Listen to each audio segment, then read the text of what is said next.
Hi, thanks for joining me on Witness with Amani. I'm up at South Fork Lakes catching golden trout, and I was doing a spinning rod clip, and I was having a hard time, and I went back to something I really don't do much anymore. And it's a clear bubble with a fly and a swivel. And if you watch my spinning rod clip for South Fork Lakes, they were nailing this thing.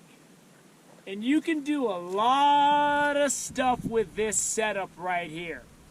So what I have is, I got my usual 6-pound test. I got the slip bobber. You can remove this plastic peak, put some water in there, it makes it even heavier, you can cast it far. I can cast it plenty far like this.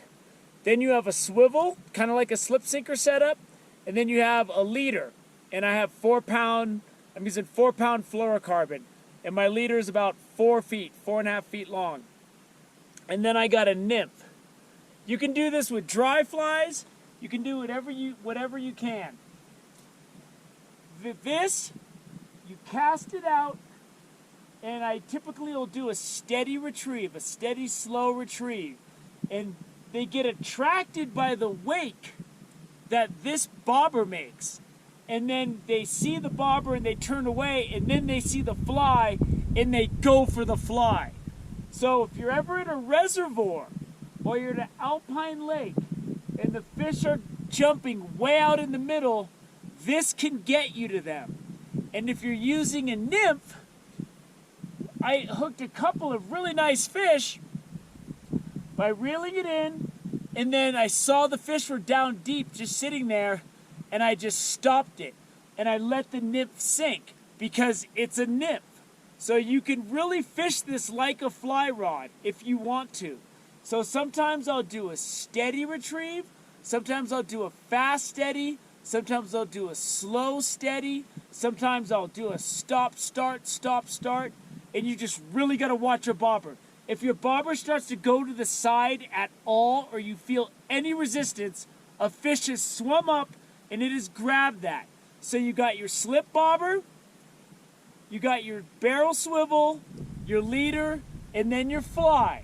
I'm gonna throw it out there, and this is really an excuse for me to make a couple more casts. And then I'm reeling it in slow, and I'm watching my bobber, and they'll get attracted by the V the bobber makes, and then they go for the fly. Only they didn't go for the fly there. That's like the first cast I've made where I didn't get a bite. And that's because you're watching.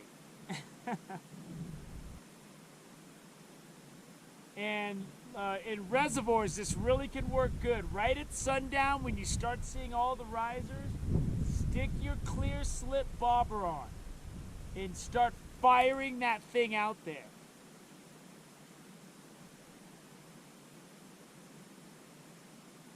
And if you see anything suspicious with your bobber, you gotta set the hook just like that. Oh, he's lively. All right, we're going one more. So remember, you can start it, you can fast retrieve it, you can stop it and let your nymph sink. You just gotta watch your line and you gotta figure out the bite.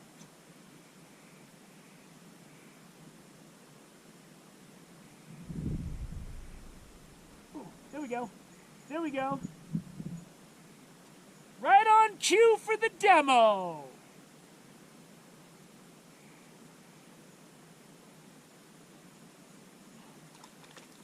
And I'm getting some decent sized goldens here using this setup. Where's my net? Oh, get my net wet. Oh. And that's the kind of dividends it can pay. Nice trout like that. Get this golden back in the water. There he goes, right through those reeds. This just expands the range by a ton. And when the fish start rising and get aggressive, they see that wake the bubble makes, and then they go for the fly.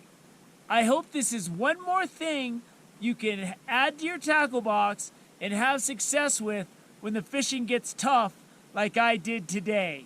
Thank you for joining me on Wilderness with Amani. Until next time.